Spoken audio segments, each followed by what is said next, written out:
So the topic of today's review was obtained way before Dead End, yet that guy was one of my first scripted reviews.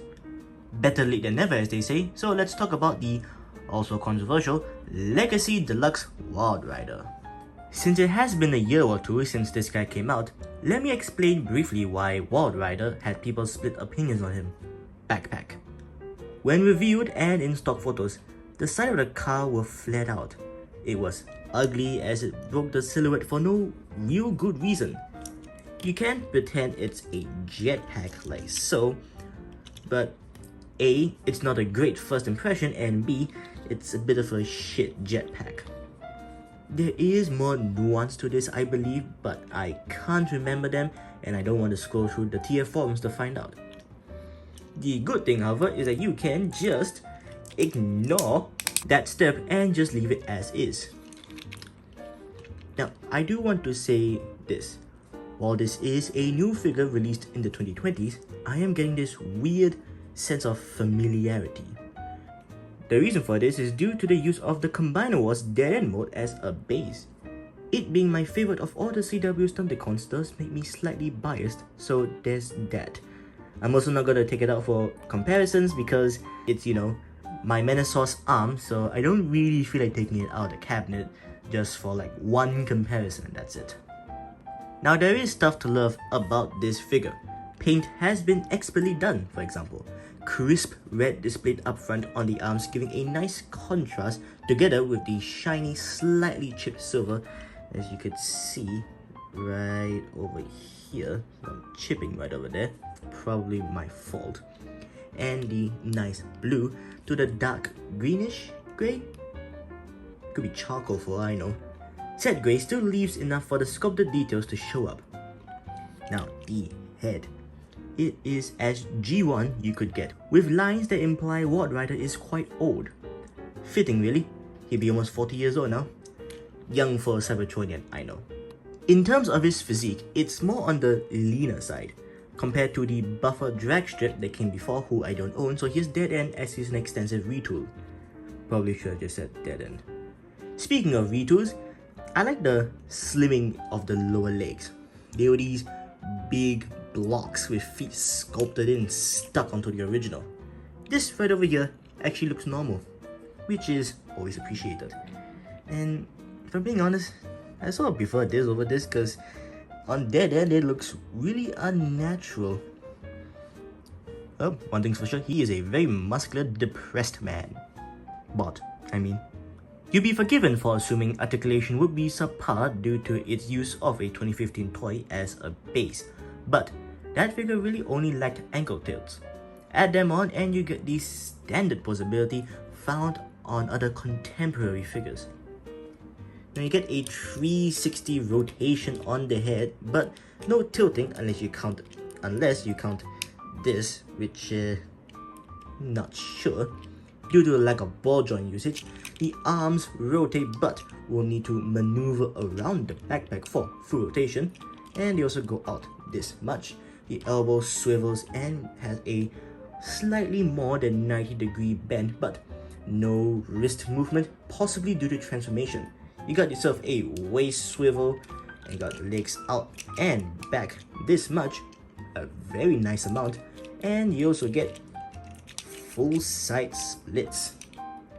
With the newly included ankle pivot, which goes out this much, the Van Damme split is possible. I'm probably pronouncing that wrong. Thigh swivel, a 90-degree soft ratcheted knee bend, and some feet movement rounds things out. It is what you'd want out of a 2020s Transformers toy. Dual wielding poses using his two blasters are highly encouraged. Just like so. Now on to why I got this thing.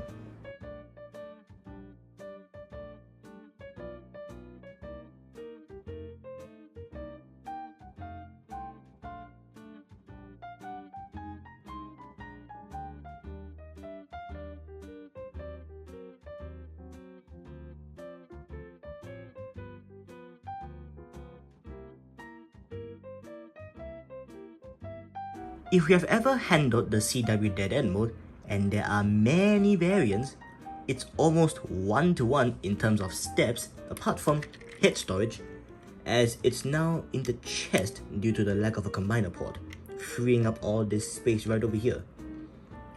Now, this right here is my sole reason for wanting Wildrider, the close but not Ferrari 308 GTB alt mode. A perfect replica is not possible due to licensing, but getting this close is incredible. Changes to the GTB's design include stuff like the rear tail lights and the removal of what I believe are the B and C pillars, giving us this very long continuous window, which does look weird. Colors, however, are simply awesome. Blood red windows to the darker car body is always cool to see. The muted red stripes I initially wished were brighter for robot mode's sake, but that would have been too much when combined with the windows in vehicle mode, and as I prefer the vehicle mode more than the robot mode, I am fine with that. Now, compared to stuff like 86B or hell, Core Class B, in the rolling department, the pegs are doing him a disservice. Although his feet hanging around might have something to do with that as well. But hover fan mode was luckily preserved, so flying Ferraris can continue to exist, which is one hell of a sentence to say. The two well-painted blasters can plug on top of what I believe is the engine cover, for like a G1 toy reference. It exists, same with Dead End, so there is that. Here's Studio Series card Dropkick and the high-grade Nobel Gundam for some comparisons. Most will buy the Stunticons solely for Menasor. I get that, but Wildrider here shows that even individually they still can be fun Transformer toys. Second-hand prices from what I've seen aren't that bad either. If you just want a good Ferrari Transformer, this guy is a good contender. He is also certainly better than what came next. For an extensive retool, I wish he was a brand new mold because proportionally looks a bit weird and feet are just why. And also the back of the Porsche 928 alt mode doesn't want to stay together. Slight disappointment in Dead End, which won't help his mental health, I'll say that. And that's all from me. I hope this was useful, and I'll see you in the next review.